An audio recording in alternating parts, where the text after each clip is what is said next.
So, Toronto Blue Jays season just ended, and I just have some bullet points that I wanted to discuss because sometimes it's fun to put these things on video. So, I used to watch well over 100 games a year, pretty much all the action when they were in the run for playoffs and even before then. But this year I watched considerably less than maybe any season. And I'm sure that's probably the same for a lot of people out there. But I saw some flashes of brilliance and some signs that this could be a really good team in a few years.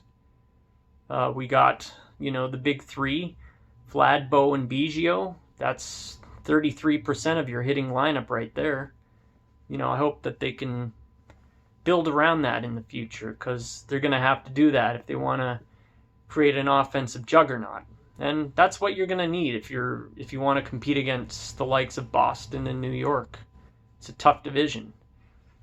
But pitching, on the other hand, I feel like it's a complete crapshoot, whether it ends up working or not. It's kind of what they have to work with right now after they've given away or traded Stroman and Sanchez. So from there, I'd like to talk a bit about Shapiro and Atkins and just say that I'm just not sure at this point. I'm really not sure whether they've made the right moves.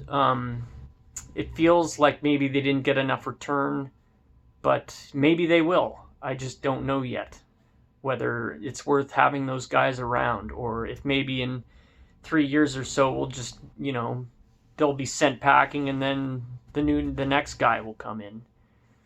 So, I think they've drafted well. I think they've gone after lots of really good pedigree, but signing has been kind of hit or miss. I like a few of the signings that they've made since they've been here.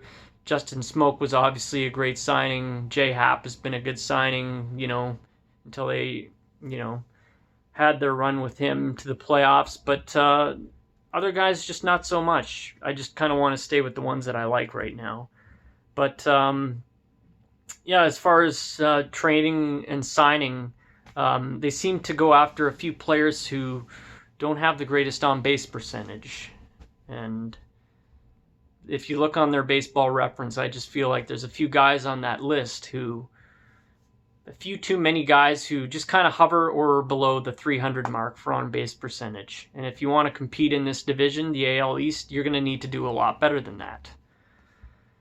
But I believe that the hitting will improve going forward.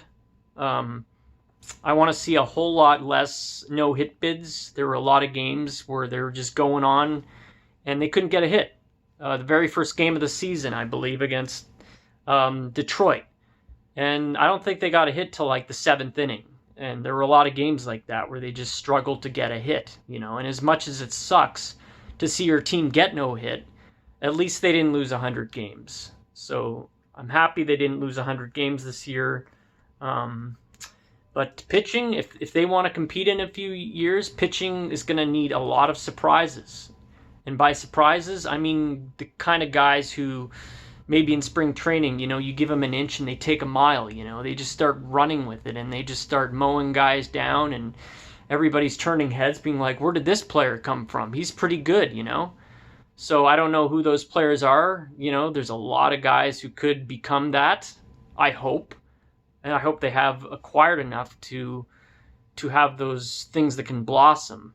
But eventually they're going to have to eliminate things like the piggyback starts. They're going to need guys that can go through the order at least 3 times and, give your team a chance to win that game. So, and part ways with as much fun as it is to see guys like Richard Urania and Luke Maile pitch, they're just going to need stuff that's more reliable than that because if you run a position player out there, it's really taxing on that guy's arm. But closing out, I feel like the Blue Jays could win somewhere around 70, maybe close to 80 games next year. And if they do more than that, it's a nice surprise. But I'd like to see a lot more progression going forward. And go Jays, go.